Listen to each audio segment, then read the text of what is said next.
going to start with you, Sunil, over at Customs and Border Protection.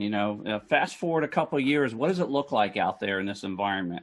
How do you see the use of AI and ML maturing inside of CBP to once again keep our country safe?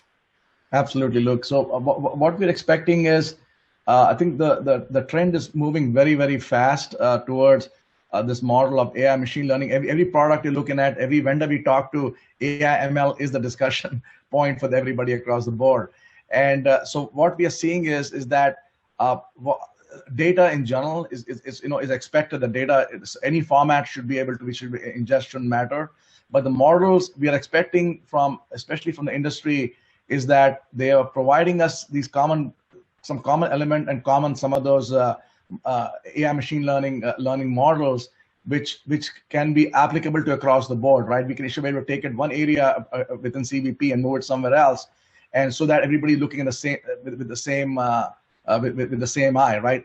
I'm a traveler. I also can also be an importer, also, right? How do we make sure that the same person is what we are looking at and what the person profile looks like across the board? Learn from that. Some of the data sets is what we are expecting. And the vendors have become extremely good now. We are seeing some of the companies we are working with, they are going toward this convergence of some of those data types, right? Earlier, you have the buckets of data, you're doing transactional data, or you're doing non-structured data as to what that looks like, right?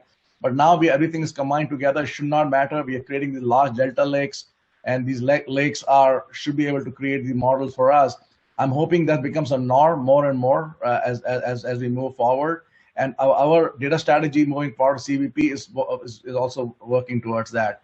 So you will see some of those pieces. I'm hoping that, as I mentioned earlier, that we can take some of the data and make it more operational, help us for that perspective from the vendor community is what we are looking forward to.